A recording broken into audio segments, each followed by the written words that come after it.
योग दर्शन की 324वीं कक्षा है। योग दर्शन के तृतीय पाद विभूति पाद को हम पढ़ रहे हैं और इसमें सिद्धियों की चर्चा है। बहुत सारी सिद्धियां हमने देखी हैं, तो अभी जो सिद्धि चल रही है वो 44वें सूत्र को लेकर के चल रही है। तो सिद्धि क्या है पहले उसे देख लेते हैं। सिद्धि बताई भूतों पर विजय प्राप्त करने की सिद्धि, यानी एक योगी भूतों पर जय प्राप्त कर लेता है। और यहाँ भूतों का मतलब ये भूत प्रेत वाले भूत नहीं है जो कहते हैं कि ये भूत परेशान करते हैं, भूत चिपट जाता है, ये वो भूत नहीं है। भूत का मतलब पंच महाभूत, पृथ्वी अग्नि जल वायु और आकाश। इन पांचों महाभूतों पर योगी की पकड़ बन जाती है, नियंत्रण में कर लेता है। होता कैसे है तो उसके लिए तरीका बताया। स्थूल स्वरूप सूक्ष्म अन्वय अर्थवत्व संयमात भूतजयः। इन पांच चीजों में संयम करने से भूतों पर विजय की प्राप्ति होती है। पांच चीजें क्या हैं? सबसे पहली स्थूल, दूसरा स्वरूप, तीसरा सूक्ष्म, चौथा अन्वय और पांचवा है अर्थवत्व। तो ये सारे क्या हैं? ये भूतों के ही रूप हैं। ये पांचों, ये पांच जो चीजें मैंने बोली यहाँ जो लिखी हुई हैं, ये भूतों के अपने रूप हैं। अलग अलग स्थितियों में इनको योगी देखता है, उन पर धारणा लगाता है, उनका ध्यान करता है और उनका साक्षात्कार करता है।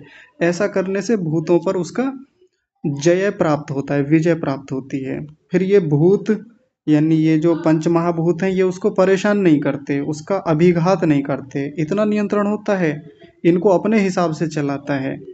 और आगे इन्हीं भूतों पर जय प्राप्त करने से वो जो आपने सुना है ना अष्ट सिद्धि, हनुमान जी के बारे में भी कहा जाता है अष्ट सिद्धि नव निधि के दाता, तो वो 8 प्रकार की सिद्धियां भी भूत जैसे प्राप्त होती हैं। शरीर को छोटा कर लेता है, बड़ा कर लेता है, इत्यादि बहुत सारी सिद्धियां अब अगले सूत्र में वहां बताई जाएंगी। लेकिन पहले तो भूतों का जय ही प्राप्त होना बड़ी बात है। वो होता कैसे है? तो इन 5 चीजों पर संयम करने से होता है। इन 5 चीजों में संयम, इन 5 चीजों में से हमने 2 को तो देख लिया था। 2 पहले जो हैं, स्थूल को हमने देख लिया है और स्वरूप को देख लिया है। ये क्या होते हैं? स्थूल का मतलब पृथ्वी आदि के जो ये शब्द आदि विशेष होते हैं, यानी पृथ्वी को, अग्नि को, जल को, आयु को, आकाश को हम जिससे पहचानते हैं, इनके जो विशेष धर्म होते हैं, वो सब स्थूल रूप हैं। जहाँ जहाँ भी हम शब्द देखते हैं, स्पर्श देखते हैं, या जो भी ये 5 विषय हम देखते हैं, शब्द स्पर्श रूप रसगंध, तो ये सब स्थूल रूप हैं। दूसरा बताया स्वरूप। स्वरूप का मतलब होता है इन पृथ्वी अग्नि जल वायु आकाश के सामान्य धर्म जो होते हैं, जो समान रूप से सब जगह मिल जाते हैं। जैसे संसार के जहाँ जहाँ पृथ्वी तत्व उपस्थित है, वहाँ वहाँ गंध जरूर मिलेगी। तो ये उसका क्या हो गया? ये उसका क्षमा कीजिए, गंध की बात नहीं, यहाँ पर मूर्ति को बताया है। मूर्ति भूमि ही, यानी जहाँ जहाँ भी मूर्त रूप में चीजें हमको प्रकट रूप में दिखाई देंगी, वहाँ वहाँ भूमि उपस्थित होती है, उसका सामान्य धर्म है। ऐसे ही जल का सामान्य धर्म स्नेह तरलता है, अग्नि का उष्णता है, वायु का बहना है और आकाश का सब जगह प्राप्त होना है। ये उसका स्वरूप कहलाता है। और इसमें कुछ बातें उन्होंने अलग से बताई थी। तो काफी सारा व्यास भाष्य हमने देख लिया था यहाँ तक, यहाँ यानी एतत् स्वरूपम इत्युक्तम, यहाँ तक पूरा हो गया था। अब देखिए तीसरा शब्द जो व्यास भाष्य में कहा है सूक्ष्म। ये सूक्ष्म क्या होता है? इस पर भी योगी संयम करेगा। सबसे पहले स्थूल पर संयम करेगा, उसको जान लेगा। फिर स्वरूपों पर, इनके अपने अपने जो सामान्य धर्म है उन पर संयम करेगा, उनको जान लेगा। अब सूक्ष्म की ओर बढ़ेगा। तीसरा क्या है? सूक्ष्म। तो देखिए आज इसको देखते हैं सूक्ष्म क्या है। अथ किम एषाम सूक्ष्म रूपम। अब इनमें से कौन सूक्ष्म रूप है? यानी स्थूल की चर्चा हो गई, स्वरूप की चर्चा हो गई, अब पूछ रहे हैं कि सूक्ष्म रूप क्या है। तो उसका उत्तर भी खुद दे रहे हैं, कह रहे हैं तन मात्रम भूत कारणम। ये जो पंच महाभूत होते हैं, इनका कारण क्या होता है? पंच महाभूतों का कारण सूक्ष्म भूत होते हैं, यानी जिनको हम तन मात्राएं कह देते हैं। पीछे जब हमारी कक्षाएं हुई थी तो उसमें भी हमने देखा था कि ये पंच महाभूत बनते किन से हैं? तो पंच तन मात्राओं से बनते हैं। पंच तन्मात्राएं कौन सी होती हैं? शब्द, स्पर्श, रूप, रस, गंध, उन्हीं को तन्मात्रा कहा जाता है। तो वो इन भूतों का कारण है। तन्मात्रम भूत कारणम, तन्मात्राएं जो हैं वो भूतों का कारण है। आगे देखिए क्या कह रहे हैं, तस्य तस्य एको अव्यवः परमाणु सामान्य विशेषात्मा अयुत सिद्धाव्य भेदानुगतः समुदाय इति। यहाँ तक देखिए, तस्य एको अव्यवः परमाणु, ये जो तन्मात्राएं हैं इनका जो एक अवयव है, एक हिस्सा जो है वो क्या है? वो परमाणु कहलाता है। ये जो पंच महाभूत हैं इनका कारण क्या हो गया? तन्मात्राएं, शब्द, स्पर्श, रूप, रस, गंध जिनको हम कहते हैं, सूक्ष्म भूत भी कह देते हैं उनको। उनका जो एक अवयव होता है, एक टुकड़ा जो होता है, यानी जैसे आप ले लीजिए गंध तन्मात्रा को ले लीजिए। गंध तन्मात्रा जो होती है वो भी एक प्रकार से द्रव्य ही होता है, वो भी वस्तु ही है, वो भी किसी से मिलके बनी है। तो उसका जो सबसे छोटा अवयव है उसको परमाणु बोलेंगे। और वो जो परमाणु है वो भी कैसा होता है? उसको कह रहे हैं सामान्य विशेषात्मा। वो सामान्य और विशेष धर्मों वाला होता है। उन उन परमाणुओं में सामान्य धर्म भी मिल जाएंगे और विशेष धर्म भी मिल जाएंगे। जैसे गंध है, स्पर्श है, शब्द है, रूप है, शब्द, स्पर्श, रूप, रस, गंध, इन पांचों को ले लीजिए। इनके जो सबसे छोटे छोटे कण होंगे वो परमाणु कहलाएंगे। तो उन परमाणुओं में कुछ चीजें समान मिल जाएंगी और कुछ चीजें विपरीत मिलेंगी। जैसे गंध तन्मात्रा का एक परमाणु उठाया, शब्द का एक परमाणु उठाया, रूप का, रस का, इनके सबके एक एक परमाणु उठाए तो उनमें बहुत सारी समानताएं मिलेंगी। समानता तो पहली ये हो जाएगी कि सबका अस्तित्व होता है, सारे के सारे सूक्ष्म भूत हैं, ये उनमें समानता हो गई। और भी समानताएं बहुत सारी मिल जाएंगी। और भिन्नता ये हो गई कि कोई पृथ्वी को बनाएगा, कोई जल को बनाएगा, कोई अग्नि को बनाएगा, कोई आकाश को बनाएगा। ऐसे ऐसे उनमें विशेषताएं भी होती हैं। और साथ में क्या बताया, जो हमने कल ये बड़ा वाला शब्द देखा था, ये जो परमाणु होते हैं अयुत सिद्धाव्य भेदानुगतः समुदायः, ये समुदाय होते हैं, समूह होते हैं। यानी देखिए परमाणु को भी एक समुदाय कह रहे हैं। हमने अभी तक जीवन में क्या सीखा समझा है, और विज्ञान में भी हम क्या पढ़ते हैं कि परमाणु वो सबसे छोटा कण होता है जिसके टुकड़े ना हो सकें। और बात सही भी है, दर्शन भी इस बात को कहता है। लेकिन चूंकि यहाँ योग दर्शन का प्रसंग है, और योग दर्शन में केवल हम सूक्ष्म भूत पर ही जाकर समाप्त नहीं करते चीजों को, कि सूक्ष्म भूत अंतिम परमाणु होता है, उसके अंदर और भी टुकड़े और टुकड़े होते होते पीछे तक होते होते कहाँ तक जाता है? सत्वगुण, रजोगुण और तमोगुण तक जाता है। वो अंतिम टुकड़े, वो अंतिम अणु हैं, वो अंतिम परमाणु हैं जिनके और टुकड़े नहीं हो सकते।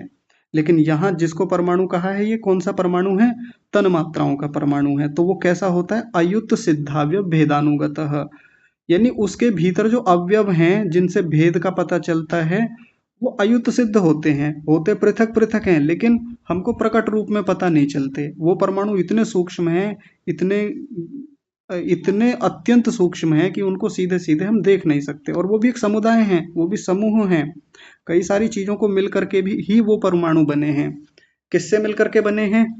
तो सत्वगुण, रजोगुण, तमोगुण से मिल करके बने हैं। तो आगे कहा एवं यहाँ देखिए, एवं सर्वम सर्व तन्मात्राणि एतत् तृतीयम।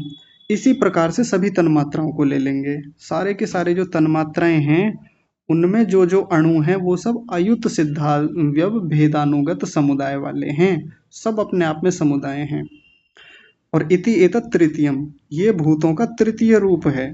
कुल मिलाकर के यहाँ तक की जो अभी तक की बात हमने देखी है, इसका मतलब ये है कि योगी सबसे पहले स्थूलों में संयम करेगा, फिर उसके स्वरूप में संयम करेगा, फिर सूक्ष्म में, सूक्ष्म का मतलब जो इनके अंदर विद्यमान परमाणु हैं उनमें सूक्ष्मता में जाकर के वहां संयम करेगा। स्थूल से सूक्ष्म की ओर बढ़ रहे हैं, इतनी चर्चा है। अब देखिए सूत्र में, देखिए एक चौथा रूप बताया था।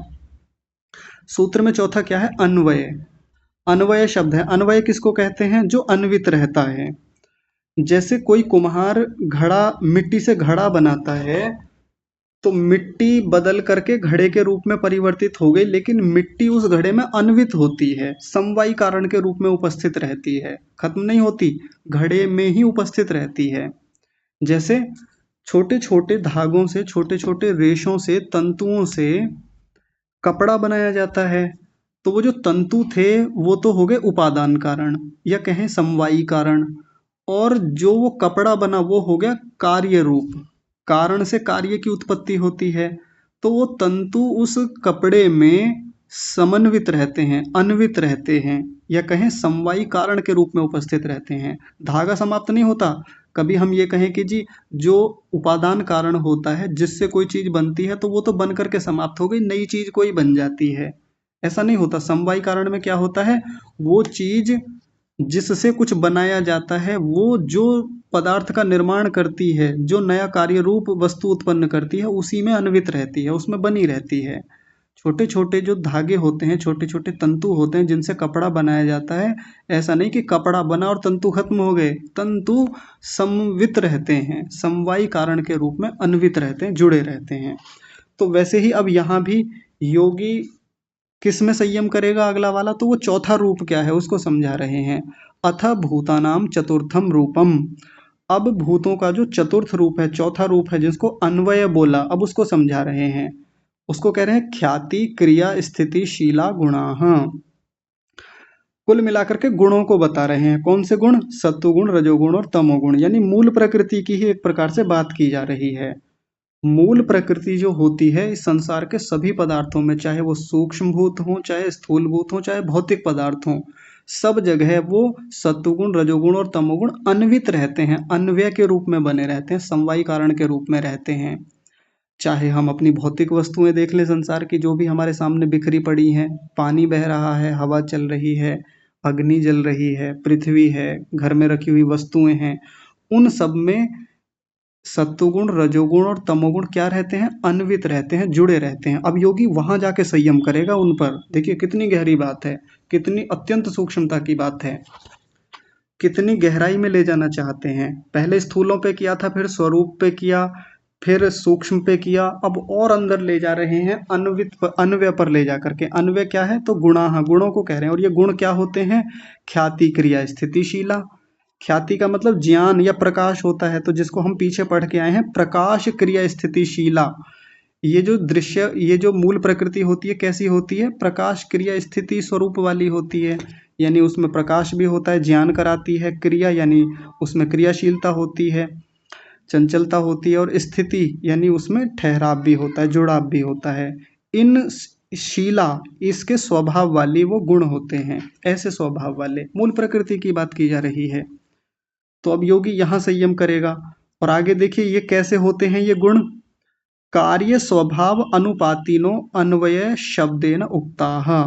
कार्य स्वभाव यानी इन गुणों से, यानी मूल प्रकृति से जो कार्य बनता है, जो भी कार्य जगत बनता जाता है, जो भी हम अपने चारों ओर वस्तुएं देख रहे हैं, चाहे वो भौतिक वस्तुएं हैं, चाहे पंच महाभूत हैं, चाहे जिन चीजों को हम नहीं भी देख पाते सूक्ष्म भूत हैं, उन सबके स्वभाव के अनुपाती होते हैं ये गुण। हर किसी वस्तु के पीछे पीछे बने रहते हैं। किसी भी चीज में आप देख लें, हर जगह सत्वगुण भी मिल जाएगा, रजोगुण भी मिलेगा उसमें, और तमोगुण भी मिलेगा, अन्वित रहते हैं। हर कार्य वस्तु के स्वभाव में ये अनुपाती रहते हैं, उसका अनुसरण करते रहते हैं, पीछे पीछे चलते रहते हैं, बने रहते हैं, हमेशा अन्वित रहते हैं, कभी समाप्त नहीं होते। यानी ये बात समझाना चाह रहे हैं, ऐसा नहीं है कि मूल प्रकृति से, यानी सत्वगुण रजोगुण तमोगुण से ये संसार बना और संसार बन करके वो गुण समाप्त हो गए, यानी वो सत्वगुण रजोगुण तमोगुण समाप्त हो गए और ये संसार बन गया, ऐसा नहीं है। संसार उन्हीं से बना है, सत्व रज और तम से। लेकिन मजे की बात यही है कि ये संसार जब उनसे बना तो हर वस्तु में वो सत्वगुण रजोगुण और तमोगुण विद्यमान रहते हैं, अन्वित रहते हैं। उसी को कह रहे हैं अन्वय शब्देन उक्ता, इसीलिए इनको अन्वय शब्द से कहा जाता है, कहते हैं। अन्वय समझ में आ गया होगा। जैसे मैंने कपड़े का उदाहरण दिया, छोटे छोटे धागों को लेकर के, छोटे छोटे रुई के टुकड़ों को लेकर, तंतुओं को लेकर, रेशम के छोटे छोटे तंतुओं को लेकर एक कपड़ा बना दिया, तो कपड़ा जो बन गया ये कार्य रूप हो गया, कार्य स्वभाव हो गया, एक प्रकार से है ना, कार्य रूप जगत हो गया, कार्य वस्तु हो गई। तो तंतु जो होते हैं वो क्या है, समवायी कारण है, वो उपादान कारण है, वो इसमें इस कपड़े में अन्वित रहते हैं, इसीलिए उनको अन्वय शब्द से कहा जाता है। बात समझ में आ गई होगी अब। तो योगी कहाँ जाकर के संयम करता है, इन्हीं गुणों में जा करके ये जो अन्वित रहते हैं, जो समवायी कारण है, इन्हीं में संयम करता है। अब सोचिए कितनी गहराई में जाकर करता है। अब एक मजे की बात देखिए, आगे इसमें एक चर्चा आएगी, मैं पहले ही बता देना चाहता हूँ। योगी जब इनमें सिद्धि प्राप्त करके भूतों पर नियंत्रण प्राप्त कर लेता है, तो वो ये भूत उसको परेशान नहीं करते कभी भी। यानी जैसे हम सामान्य लोगों को बुखार आ जाता है, फोड़ा फुंसी बन जाते हैं, शरीर कट जाता है, बूढ़ा होता चला जाता है, ये सब भूतों में ही तो परिवर्तन हो रहा है। योगी को ये परिवर्तन सामान्य रूप से बाधित नहीं करते। यानी ये भूतों में होने वाला परिवर्तन, जैसे आंधी आई हवा से जो बाकी लोगों को बाधा होती है, वो योगी को बाधा नहीं होती। जैसे अग्नि बाकी को जला देती है, वैसे सामान्य रूप से योगी को नहीं जला पाती। योगी का इन सब भूतों पर नियंत्रण हो जाता है, ये जय है ना। और जब ये सिद्धि जन सामान्य के सामने बोली जाती है, पढ़ाने वाला जब पढ़ाता है, या योग दर्शनकार या सूत्रकार व्यास भाष्यकार जब इस बात को कहते हैं, तो हमारी दृष्टि इसी बात पे जाकर के होती है, अच्छा योगी को अग्नि नहीं जलाती, योगी को पृथ्वी महाभूत परेशान नहीं करता, उसके शरीर में ऐसे परिवर्तन नहीं आते, फोड़ा फुंसी, आँख खराब हो गई, ये खराब हो गया, शरीर में परिवर्तन आ गए, ब्लॉकेज हो गए, हार्ट अटैक हो गया, ये हो गया। ये सब भौतिक परिवर्तन ही तो हैं, भूतों के परिवर्तन हैं, जिसके कारण से शरीर बाधित होता है। तो योगी को क्या ये सब बाधाएं नहीं होती? ये तो असंभव लगता है, ऐसे कैसे होगा? तो वो बात तो असंभव लगती है ना, विचारणीय है। परेशान करते न करते हैं, नहीं करते हैं, ये विचार की बात है। लेकिन यहाँ जो चर्चा अभी हमारी चल रही है कि योगी कहाँ संयम करता है, स्थूल में करता है, स्वरूप में करता है, सूक्ष्म में करता है, और अन्वय में करता है। अन्वय जो अभी देखा, इस पे किसी का ध्यान नहीं जाएगा, है ना। रिजल्ट क्या आया, सारे के सब उसी पे फोकस होकर के कह देते हैं जी ऐसा थोड़ी होगा, ऐसे थोड़ी होगा। लेकिन पूरी प्रक्रिया जो है, जिस प्रक्रिया से योगी इतनी पुरुषार्थ करके, इतना मेहनत करके वहां तक पहुंचता है, वहां ध्यान किसी का नहीं होता, और सब के सब आकर के अड़ जाते हैं। मतलब मैं आपकी बात नहीं कर रहा हूँ, जो ऊपर से योग दर्शन को पढ़ते हैं, बस मोटा मोटा सीधा योग दर्शन खोला, तृतीय पाद खोला, सीधी सिद्धि यहाँ देखी, और एकदम से आकर के चर्चा करने लगते हैं, बहस करने लगते हैं, डिबेट करने लगते हैं। तो सबसे पहली मुख्य बात है, हम इन मूल बिंदुओं को समझें, उस प्रक्रिया को समझें जो ये समझाना चाह रहे हैं। तो ये चौथा रूप क्या हो गया? अन्वय, जिसको अन्वय कहा। एक बार फिर से देख लीजिए, अन्वय किसको बोला? गुणा। हाँ, ये जो सत्वगुण रजोगुण तमोगुण गुण होते हैं, ये कैसे होते हैं? प्रकाश क्रिया स्थिति स्वभाव वाले होते हैं, और अपने कार्य जगत में, कार्य वस्तुओं में अन्वित रहने वाले होते हैं, हमेशा उसमें बने रहते हैं। तो योगी उनमें संयम करता है। हम तो सामान्य रूप से भौतिक वस्तुओं को भौतिक वस्तुओं के रूप में देखते हैं। मान लीजिए हमारे सामने एक गिलास में पानी रखा हुआ है, हमको पानी दिखेगा, कुछ और छोटी मोटी चीजें उसमें दिख जाएंगी, कुछ हम तरलता देख लेंगे, रंगहीन स्थिति देख लेंगे, हम ये देख लेंगे कि जिस वस्तु में पानी को रखा जाता है उसी का आकार आकृति ग्रहण कर लेता है। ये कुछ मोटी मोटी कुछ बातें देख लेंगे। लेकिन योगी क्या देखेगा इसमें? योगी किस तरीके से संयम करेगा? इस जल तत्व के भीतर जो सूक्ष्म तन्मात्रा है, रस तन्मात्रा, उसको देखेगा। आसान काम नहीं है, आंखों से नहीं दिखता, उसको समाधि से देखेगा। सूक्ष्मता को देख लिया, सूक्ष्म के भीतर भी जा करके क्या देखेगा? अन्वित, जो चीज अन्वित है, क्या चीज अन्वित है उसमें? सत्वगुण रजोगुण तमोगुण जो अन्वित है, उनको देखेगा कि जल में सत्वगुण कैसे है। हमको दिखता है क्या सत्वगुण जल में? कहने को हम सब लोग कह देते हैं जी ये ना सत्वगुण प्रवृत्ति के हैं। दूध जो है सात्विक होता है, ये शराब जो होती है तामसिक होती है, प्याज जो होती है राजसिक होती है। कैसे होती है, आपको कैसे पता? देखा है क्या कभी सत्वगुण को? रजोगुण को देखा है क्या कभी? तमोगुण दिखता है क्या कभी? किसी बासी खराब वस्तु में तमोगुण देखा कभी? मिर्च में, मसाले में, तीखी वस्तुओं में क्या रजोगुण दिखता है कभी? कभी दिखा? योगी को दिखता है। योगी ने चूंकि समाधि लगाई है, उसने संयम किया है उस वस्तु में, तो वो उस पदार्थ में जो अन्वितीय गुण हैं उनको देख लेता है। ये चौथा रूप है भूतों का। बात समझ में आ रही है?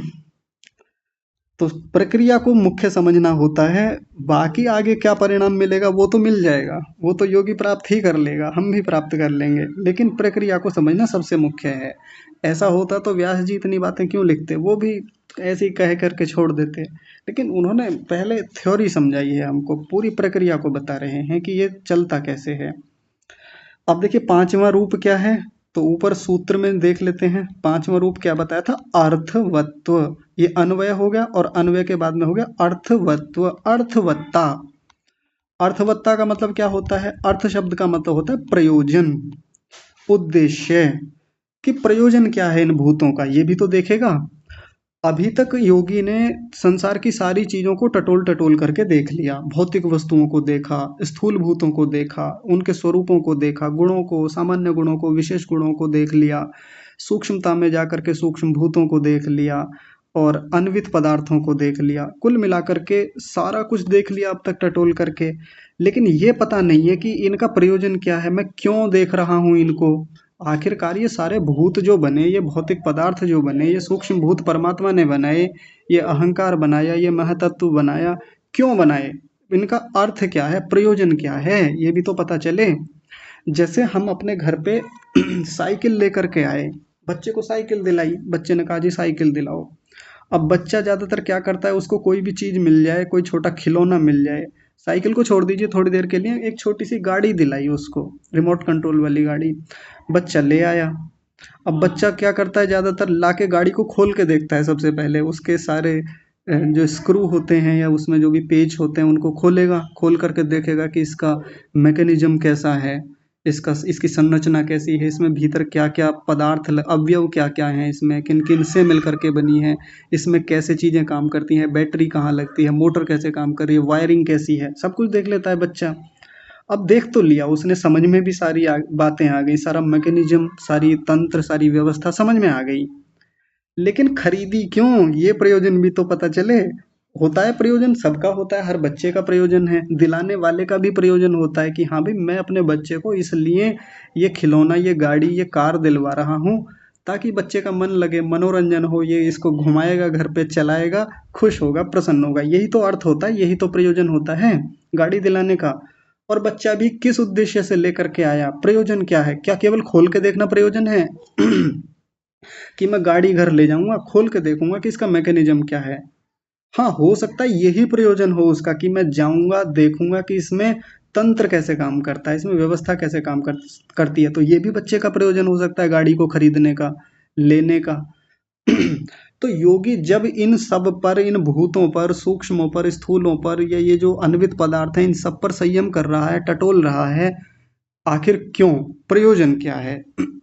ये भूत जो परमात्मा ने बनाए, प्रयोजन क्या है इन सब का, या कुल मिलाकर के जो ये सत्वगुण, रजोगुण और तमोगुण है, इनका प्रयोजन क्या है, मूल में जाकर के देखें तो उसको समझा रहे हैं, जिसको हम पीछे भी पढ़ के आए हैं। तो देखिए पांचवा रूप समझाएंगे, अथेशाम, अथैशाम पंचमम रूपम अर्थवत्वम। इनका, इनका किनका, भूतों का, पंचमम रूपम, पांचवा रूप क्या है, अर्थवत्वम, अर्थवत्ता है। इनका पांचवा रूप क्या है, अर्थवत्ता, प्रयोजन होना, कि इनका प्रयोजन रूप है। और वो प्रयोजन क्या है, तो प्रयोजन को खोला, भोगाप वर्गार्थता, भोग और अपवर्ग, ये प्रयोजन है। इसलिए बनाए परमात्मा ने। योगी भी सिद्धि प्राप्त करने जा तो रहा है, लेकिन उसके सामने प्रयोजन क्या रहेगा, हर एक को टटोल टटोल करके देख रहा है, हर एक पर धारणा लगा रहा है, हर एक का ध्यान कर रहा है, वर्षों वर्षों ध्यान करता है, एक दो दिन में नहीं हो जाता ये काम, वर्षों लगते हैं, कितना कितना समय बीतता है उसका, एक एक चीज को समझता जा रहा है। क्यों कर रहा है ये सब, तो उसके पीछे का जो अर्थता है, प्रयोजनता है, वो क्या है, सबसे पहला तो भोग सिद्ध होता है इनसे। ये जो मूल प्रकृति है, ये जो गुण हैं, ये सारी चीजें जो बनी, ये इनका स्वभाव ही ऐसा है कि ये भोग कराने वाली हैं, भोग कराएंगे ही कराएंगे। मूल प्रकृति जो कि नित्य है, हमेशा रहती है, उसका स्वभाव ही ये है कि भोग कराएगी ही निश्चित रूप से, बिना भोग कराए रहेगी नहीं। वो शरीर बना के देगी, वो भौतिक वस्तुएं बना के देगी, इंद्रियां बना के देगी, मतलब खुद नहीं बनाती, परमात्मा बनाते हैं, लेकिन चूंकि उसका स्वभाव ऐसा है कि वो बन जाती है इन सब चीजों में। कहाँ से बनती है, इसी मूल प्रकृति से महतत्व बनता है, महतत्व से अहंकार, अहंकार से पंच तन मात्राएं, इंद्रियां, मन, चित्त, बुद्धि, अहंकार, और फिर पंच महाभूत, और पंच महाभूत से ये सारा दृश्य जगत, ये सब कुछ बन जाता है। क्यों बनता है, प्रयोजन क्या है, भाई भोग कराने के लिए, जीवात्मा को भोग दिलाने के लिए, जीवात्मा ने जितने कर्म कर रखे हैं उन कर्मों का फल दिलाने के लिए, सुख या दुख रूप या उनको जो भी मनोरंजन कराना है, जीवात्मा देख सके, जीवात्मा इनको अनुभव कर सके, समझ सके, इसलिए ये भोग उस उस मूल प्रकृति का प्रयोजन है, इन भूतों का प्रयोजन है। दूसरा क्या है? अपवर्ग। अपवर्ग का मतलब हुआ मुक्ति।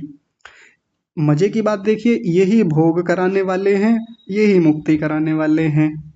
भोग में भी यही प्रयोजन वाले हैं और मुक्ति में भी यही प्रयोजन वाले हैं। तो ये होते कैसे हैं? गुणेषु एव अन्वयिनी। गुणेषु एव अन्वयिनी।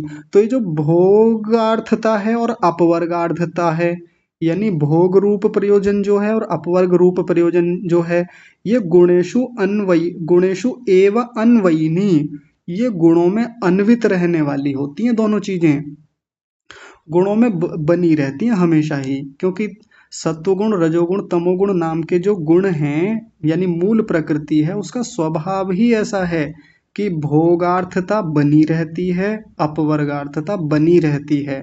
भोग दिलाकर ही मानेंगे, अपवर्ग दिलाकर ही मानेंगे, छोड़ेंगे नहीं। बहुत रोचक बात है ये।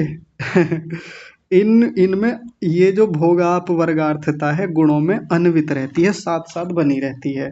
यानी परमात्मा ने यदि हमारे लिए ये सारा संसार बना करके दिया, ये हमको बुद्धि बना करके दी, अहंकार बना करके दिया, इंद्रियां और ये सारे सूक्ष्म भूत तन्मात्राएं और पंच महाभूत और ये भौतिक जगत जो भी कुछ बना करके दिया, तो अब इनमें भोगाप वर्गार्थता अन्वित रहती है, जुड़ी रहती है।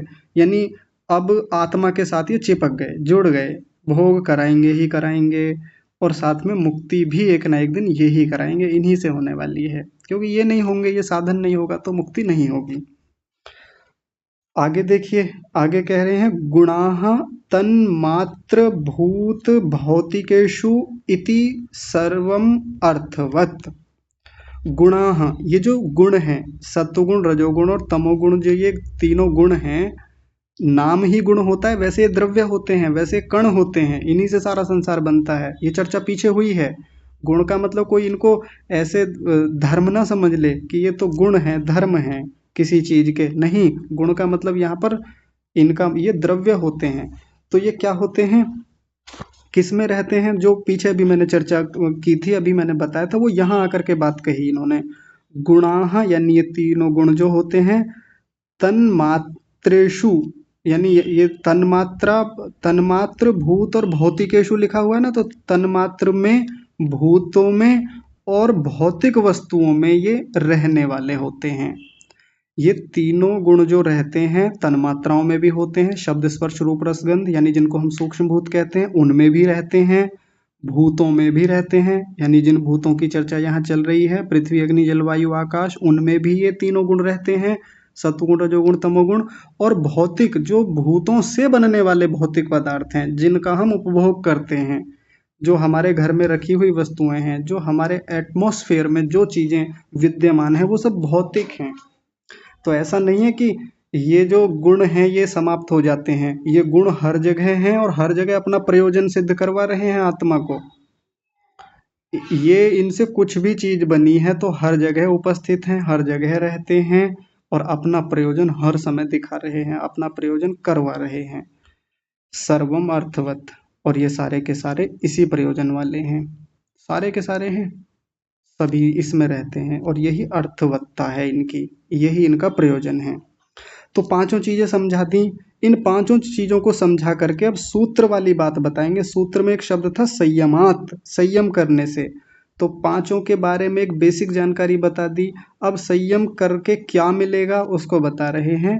तेषु इदानीम भूतेषु पंचसु पंच रूपेषु संयमात।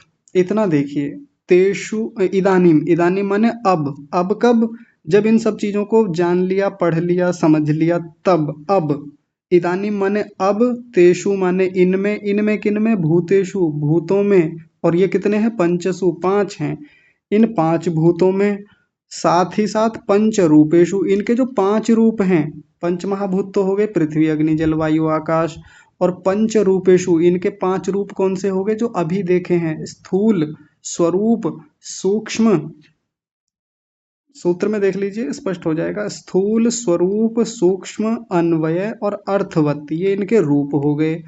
तो इन सब में संयम करेगा वो। संयमात, संयम करने से किस किस में करता है संयम? फिर से देखिए, पंचभूतेषु, 5 भूतों में, पृथ्वी अग्नि जल वायु आकाश में संयम करेगा। साथ में उनके जो ये 5 रूप बताए हैं, स्थितियां बताई हैं, अवस्थाएं बताई हैं, इन सब में संयमात, संयम करने से, तस्य तस्य रूपस्य, उन उनके रूपों का तनिक रुकिए, उन उनके रूपों के स्वरूप दर्शनम, उन उनके रूप के स्वरूप का दर्शन कर लेता है। इन 5 के अपने अपने रूप है ना, तो उनके स्वरूप का, यानी रूप के भी स्वरूप का दर्शन कर लेता है, साक्षात्कार कर लेता है। भाई जहां जहां वो संयम करेगा, धारणा लगाएगा, ध्यान लगाएगा, साक्षात्कार करेगा, तो क्या होता है? उससे दर्शन हो जाता है, पता चल जाता है ये स्थूल भूत क्या है, ये सूक्ष्म भूत क्या है, इंद्रियां क्या हैं, ये मन क्या है, यह महातत्व क्या है, अहंकार क्या है, और ये मूल प्रकृति क्या है, सबके दर्शन हो जाते हैं उसको। एक तो दर्शन हो गए, दूसरा क्या बताया? जयश्च, च माने और, जय माने विजय प्राप्त होती है, प्रादुर्भवती उत्पन्न होती है, और जय की प्राप्ति होती है। कुल मिलाकर के इन पर नियंत्रण हो जाता है योगी का। नियंत्रण होना सामान्य बात नहीं है। जैसे मान लीजिए कोई व्यक्ति, किसी व्यक्ति ने कंप्यूटर सीखा, चलाना भी सीख लिया, ऑपरेट करना सीख लिया, साथ में खोल करके बांध भी लेता है, नए नए कंप्यूटर असेंबल भी कर लेता है, कैसे उनमें कोई गड़बड़ हो जाए, खराबी हो जाए तो खोल देता है, पूरे हार्डवेयर को चेंज कर देता है, सॉफ्टवेयर तक चेंज करने आ गए, अंदर की सारी जानकारियां उसको हो गई हैं, उस पर जय प्राप्त हो गई है, अब उसकी विजय प्राप्त हो गई, यानी नियंत्रण हो गया। अब उसमें कहीं भी कुछ भी खराबी होती है तो ठीक कर लेता है। बाकी हम जैसे सामान्य लोग जो हैं, जिनको बहुत जानकारी कंप्यूटर की है नहीं, तो छोटी सी भी चीज बड़ा दुखी कर देती है। कंप्यूटर नहीं चल रहा, कभी माउस को उठा उठा करके पटकेंगे, बार बार हिला करके देखेंगे, सीपीयू को, यूपीएस जो भी होता है उसमें पूरे तंत्र को उठा करके पटक देंगे, दुखी हो जाएंगे। तो जो व्यक्ति जानकार है, जिसने कंप्यूटर पर जय प्राप्त कर रखा है, वो छोटी सी भी खराबी होगी धूमधाम से कर देगा, वो परेशान नहीं होता, दुखी नहीं होता। यानी कंप्यूटर नाम की जो एक सत्ता है, कंप्यूटर नाम का जो एक मैकेनिज्म है, एक तंत्र है, वो योगी को क्षमा कीजिए, वो व्यक्ति को बाधित नहीं करता, जिसने इसको जीत लिया है, समझ लिया है, ठीक से जान लिया है ना। सामान्य रूप से कोई भी चीज देख लीजिए, घर में जो भी हम वस्तुएं लाते हैं, जिसको हम ठीक से जान लें, पूरी तरह से समझ लें, उस पर कंट्रोल हमारा अच्छे से हो जाए, फिर क्या वो चीज हमको परेशान करती है? करती नहीं है। नियंत्रण अच्छा है, हम उसको अपने हिसाब से मैनेज कर लेते हैं, अपने हिसाब से चलाते हैं उसको। और जो व्यक्ति उस टेक्नोलॉजी को नहीं जानता, वो नुकसान उठाता है उसका। जैसे और थोड़ा सा समझ लेते हैं, अभी आजकल एआई का जमाना है, हम सब लोग आर्टिफिशियल इंटेलिजेंस का यूज करते हैं अपने फोन में। बुजुर्ग लोग जो हैं वो नहीं कर पाते या कम करते हैं। तो जब भी कोई नई टेक्नोलॉजी आती है, तो जो व्यक्ति पहले सीख लेता है वो उसका लाभ लेता है, और जो उसको नहीं सीख पाता वो घाटे में रहता है, नुकसान में रहता है। कई बार तो उसको परेशानी होती है उसकी वजह से। परेशानी कैसे होती है? आजकल तो एआई की वजह से फेक वीडियोज बन जाती हैं, उल्टी सीधी लोग वीडियो बना करके डाल देते हैं। मान लीजिए इनके ही किसी बच्चे को का एक फोटो लेकर के कोई भी उल्टी सीधी वीडियो बना दी, कुछ भी उल्टा काम करते हुए, अब इनको दादाजी को ले जा करके दिखा दी। अभी तक तो ये कह रहे थे अरे हमें एआई वीआई से कुछ लेना देना नहीं है, हमें नहीं चाहिए, अपनी टेक्नोलॉजी को तुम ही संभालो। अब तक गाली देते थे टेक्नोलॉजी को, एआई को। एक दिन इनके बच्चे को का किसी ने खराब वीडियो बना करके इन्हें दिखा दिया, अब गुस्से में आ गए कि हमारा बेटा ऐसे कैसे गलत काम कर सकता है। बेटा घर पे आया, पकड़ के धुनाई कर दी, पीट दिया, क्योंकि वीडियो को सच मान लिया था इन्होंने, जबकि वो वीडियो क्या थी? फोटो से बनाई गई थी। ऐसे ही बन जाती है, 2 मिनट लगते हैं किसी के भी फोटो को लेकर के उल्टा सीधा वीडियो बनाने में। अब चूंकि एक व्यक्ति का कंट्रोल अच्छा है, नियंत्रण अच्छा है, पकड़ अच्छी है, आप उसको बेवकूफ नहीं बना सकते। जिसने एआई को ठीक से समझ लिया है, ठीक से का मतलब ठीक ठाक जानता है कि हाँ ये चीजें एआई जनरेटेड हैं, या ये एआई नॉन एआई जनरेटेड हैं, तो वो समझता है, जानता है। अब कोई उसको 1000 वीडियो दिखा दे इनके बच्चे की, इनके बालक की, वो पागल नहीं बनेंगे, है ना। तो वैसे ही योगी जब इन चीजों को समझ लेता है, जान लेता है, तो जय की प्राप्ति होती है। तो अब ये पांचों भूत या इनके जितने भी रूप हैं, पांचों भूतों के हमने पांच रूप देखे, ये इसको परेशान नहीं करेंगे। इसको आगे समझा रहे हैं, देखिए। तत्र पंचभूत स्वरूपाणि जित्वा भूतजयी भवति।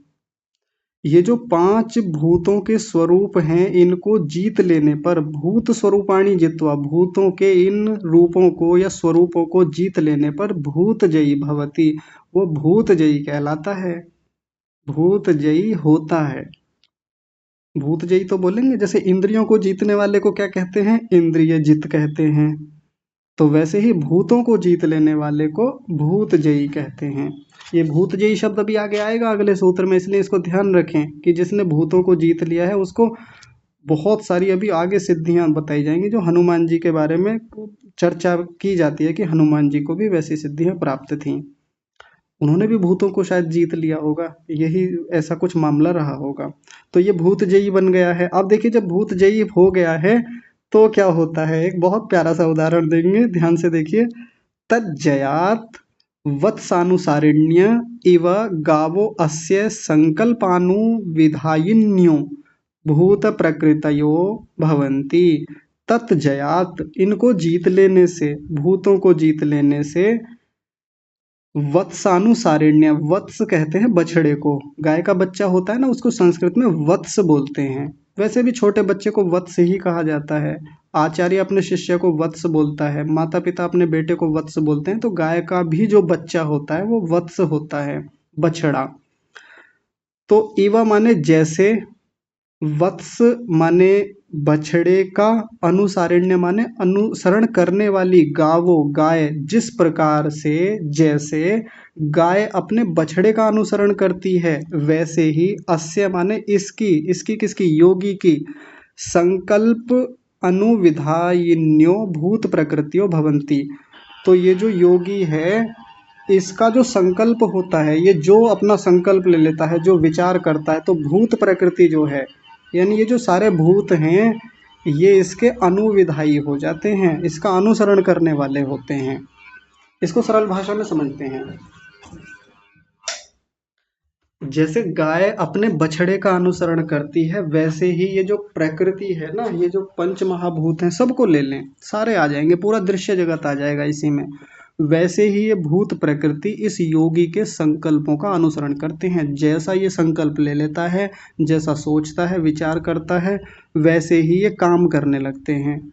अब आप सोच रहे होंगे कि गाय बछड़े का अनुसरण कहाँ करती है? बछड़ा गाय के पीछे पीछे चलता है, ऐसे तो सोचते हैं ना हम, लेकिन नहीं। यहाँ जिस तरीके से उदाहरण दे रहे हैं उसी तरीके से समझना पड़ेगा।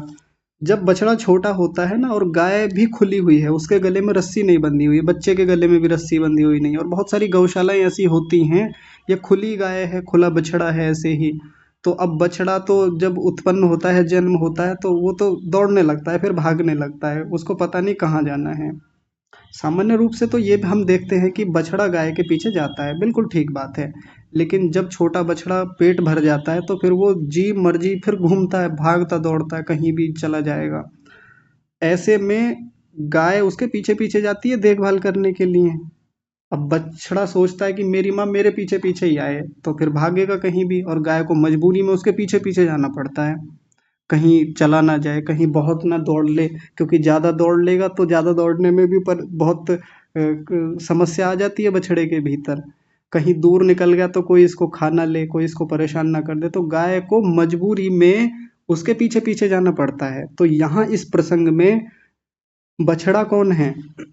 बछड़ा तो है आत्मा, और ये भूत प्रकृति जो है, ये है गाय, गाय की तरह है ये। तो योगी जब कोई संकल्प करता है, योगी हो गया बछड़े की तरह। वो कोई संकल्प करेगा, उसके मन में इच्छा आएगी कि मैं भूतों को इस तरीके से यूज करूं, ये मुझे बाधित ना करें, परेशान ना करें। तो वो अपनी मर्जी से घूमेगा, अपनी मर्जी से भूतों को कहीं भी अप्लाई करना चाहेगा। हालांकि वो विधि के विरुद्ध जाके नहीं करेगा, नियमों के विरुद्ध जाके कुछ नहीं करेगा।